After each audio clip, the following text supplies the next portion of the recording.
आदेश नाथ जी महाराज, आदेश आदेश आदेश। बोलिए श्री गुरु गोरक्षनाथ जी महाराज की जय हो। सत्य सनातन धर्म की जय हो। કોઈ જે ખોજ કરું છું કરશનભાઈ એવા ગુરુની કે મને સમાધિના ઘરમાં લઈ જાય. ધ્યાન તો હું કરું જ છું, બરોબર ને? સમાધિમાં મારે જવાનું જ છે, એટલે કોઈ એવા ગુરુ મળે તો આપણે સમાધિના ઘરમાં લઈ જાય, પરમાત્માના ઘરમાં. હા, ખોજ કરવી બહુ જરૂરી છે. હા, ખોજ ના કરો ને બેસી જાઓ ને મજા ના આવે. ખોજ કરો તો બધું મળે આ દુનિયામાં. પકડીને બેસી જાઓ સવારમાં, તું કેતો કરશે કે મારા આખી ફેરવી ભગવાન. મેં ઉપનિષદ ભણેલા છે કરશનભાઈ, એક તમે લઈ આવજો. ઉપનિષદ 100 ઉપનિષદની એક પુસ્તક આવે આટલી જાડી, એ તમે લઈ આવજો. એ આખો પંચમ વેદ જ છે. હા, બરોબર ને? બધો મોક્ષનો માર્ગ જ હોય છે આમાં. તો આમાં એમ કીધું છે યોગ કુંડલીની ઉપનિષદમાં કે જ્યાં સુધી તમારો મોક્ષ ના થાય ને ત્યાં સુધી તમારે ખોજ ચાલુ જ રાખવાની. થોડામાં અટકાઈ નહીં જવાનું, બેસી નહીં જવાનું, એમ નહીં હજવાનું કે બસ થઈ ગયું પૂરું.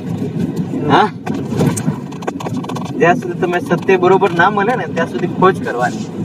ખોજ કરો તો આ દુનિયામાં મળે. હા,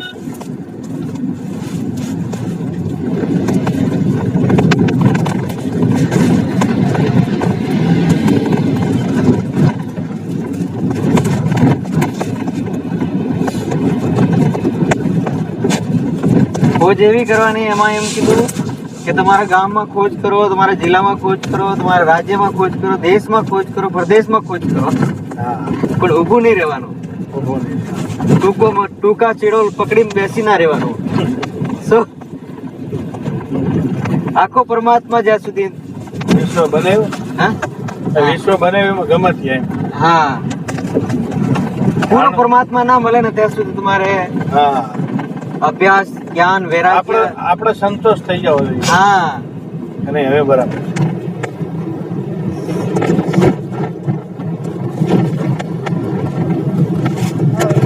બોલો. તો સંતોષ એમ નહીં કે ભાઈ અમને આ સિદ્ધિ મળી કે અહીંયા સુધી પહોંચી ગયા, આત્મજ્ઞાન થઈ ગયું ને આત્માના દર્શન, ત્યાં સુધી નહીં. તમે તમારો પોતે મોક્ષ ના કરી શકો ને ત્યાં સુધી કરશનભાઈ. હા, બરાબર. તમે હાલમાં ધ્યાનમાં બેસીને પોતાની આત્મા શરીરમાંથી બહાર કાઢી સીધા સતલોકમાં ના જઈ શકો ને, હા કરશનભાઈ, ત્યાં સુધી બરાબર. સતલોકથી પાછા આ શરીરમાં આવીને તમે હરો ફરો ને ત્યાં સુધી બરાબર. એવું તમે શીખી લો ને, પછી તમારે ક્યારે પણ શરીર છોડવું હોય ને તો તમે આરામથી છોડી શકો, કેમ કે તમે સતલોકથી પાછા અહીંયા આવે હરો ફરો, હા, એને મોક્ષ કહેવાય. ત્યાં સુધી તમારે ખોજ કરવી પડે. શું એને મોક્ષ કહેવાય? જીવિત મોક્ષ. મોક્ષ કે મર્યા પછી ના મળે, એ તો જીવ તો પ્રાપ્ત કરવો પડે, તો એને મોક્ષ કહેવાય.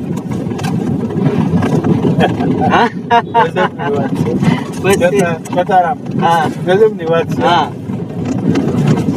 એ બધાને પકડીને બેહાડ્યા જ ને, એક ધ્યાન કરાવ્યો તો ભેડી જતો બધા. હા, કે નહીં બાપા? હે,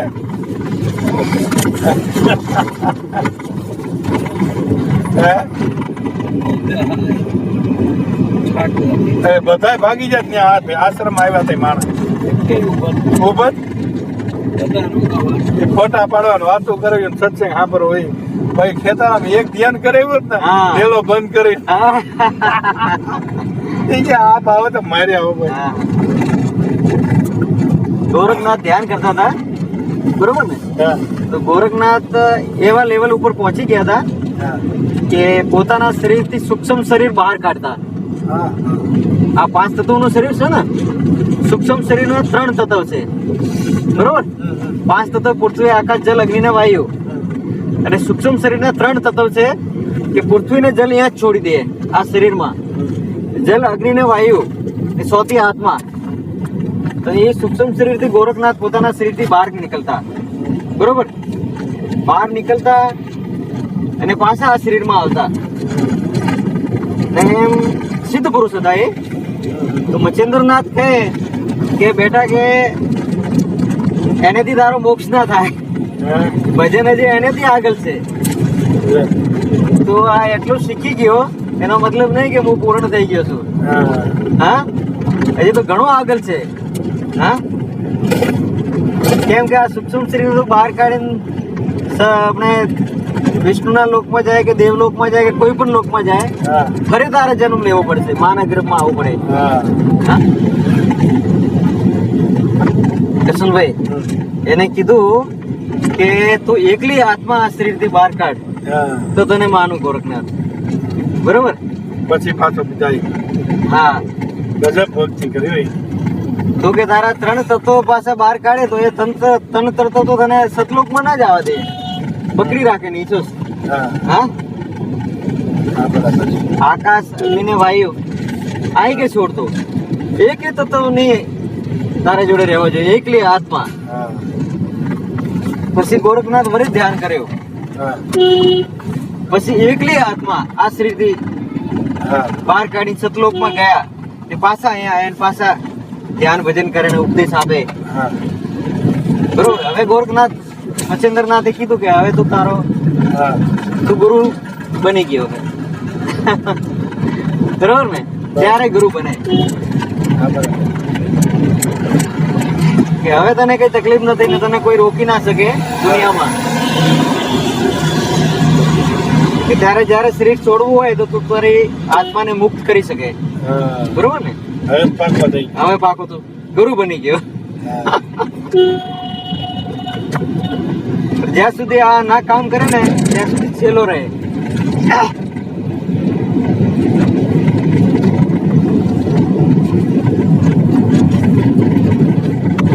અને અમુક સંતો આટલી વસ્તુમાં સટકાઈ જાય ને બસ કે શાંતિ ને બસ કમ્પ્લેટ. હા, આગળ કઈ છે નથી. હા,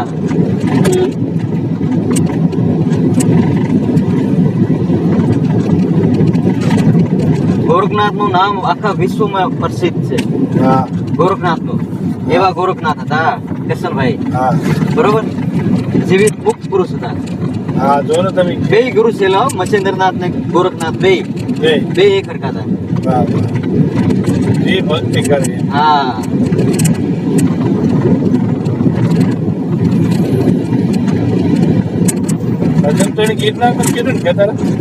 આખા તો ભારતમાં ફરતા. ગોરખનાથ કોઈ એક જગ્યા થોડી ઉભા રહે. વધારે આશ્રમ અહીં છે. હા, દરેક જગ્યાએ છે, પૂરા ભારતમાં છે. હા, જેટલા અહીંયા છે એટલા રાજસ્થાનમાં છે, એટલા યુપીમાં છે, એટલા બિહારમાં છે, એટલા દિલ્હીમાં છે. એ તો અપરંપાર છે. હા, એવું તો એ તો ગજબની વાત છે. હા,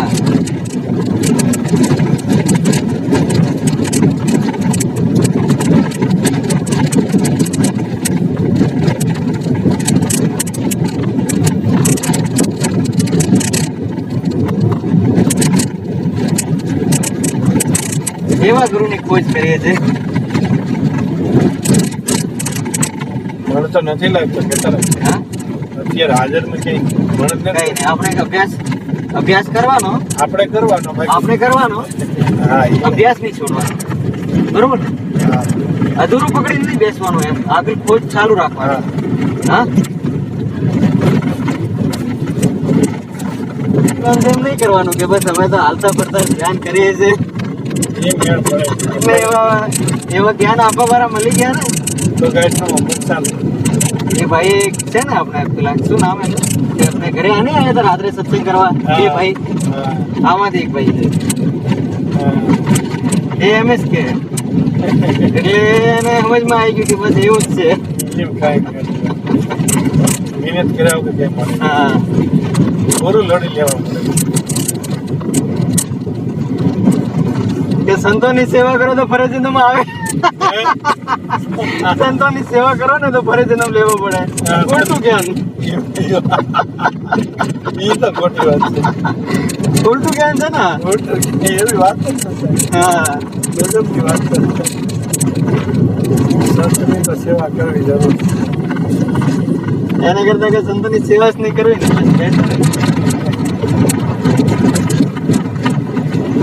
આ એ વિશે થોડોક સત્સંગ કરવો. હા. એ વિશે થોડોક સત્સંગ કરવો. બોલીએ શ્રી ગુરુ ગોરક્ષનાથજી મહારાજ કી જય હો. સત્ય ગુરુદેવ શ્રી મચ્છેન્દ્રનાથજી મહારાજ કી જય હો. સત્ય સનાતન ધર્મ की जय हो.